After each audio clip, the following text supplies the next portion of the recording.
এবং এর বিনিময়ে উনি কিন্তু কোনো সম্প্রদায়ের কোনো মানুষের কাছে তারা কখনো কোনো কিছু চাননি। কারণ আল্লাহ কখনো নবী রসুল প্রেরণ করেননি যে তাদের মাধ্যমে, নবী রসুলের মাধ্যমে আল্লাহ তালা কিছু উপঢৌকন চাচ্ছেন, সেটা উদ্দেশ্য নয়।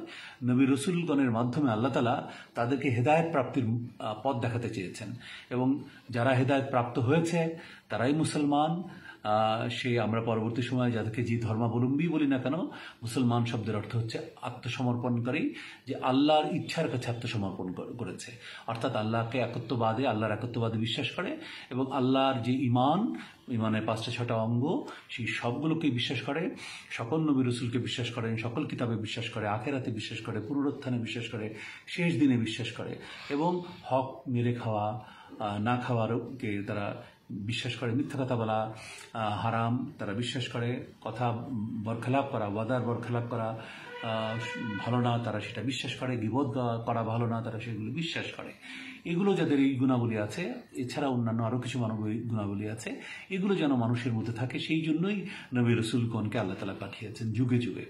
নবী রসুলগণ মানুষকে হেদায়েত প্রাপ্তির বা মুক্তির পথ দেখিয়েছেন বিনা পারিশ্রমিকে।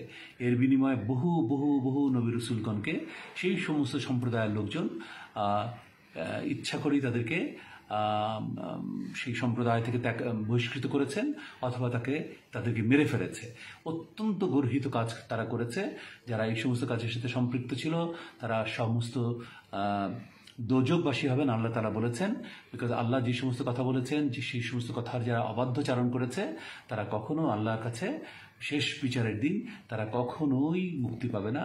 আল্লাহ হিসাব নেওয়ার সময় অত্যন্ত কঠোর, এবং একটি শস্য দানার সমান যে উপকার করেছে, ভালো কাজ করেছে, তারও বিচার হবে, তারও হিসাব হবে। যে শস্য দানার সমান খারাপ কাজ করেছে সেটারও বিচার হবে, এবং সেই বিচারের দিনে আমাদের যত অঙ্গ প্রত্যঙ্গ আছে সেগুলোও সাক্ষী দিবে আল্লাহর কাছে। সুতরাং আমাদেরকে মনে রাখতে হবে, নবী রসুলরা কখনো নূরের সৃষ্টি নয়, তারা মাটির সৃষ্টি। আল্লাহ তাআলা তাদেরকে মাটি দিয়ে সৃষ্টি করেছেন আমাদেরই মতো। আমরা যেমন খাই, খিদা লাগে, তাদেরও খাইতে হতো, তাদেরও খিদা লাগতো, তাদেরও সুখ দুঃখ হাসি কান্না নিয়ে তাদের জীবন, আমাদের যেমন জীবন।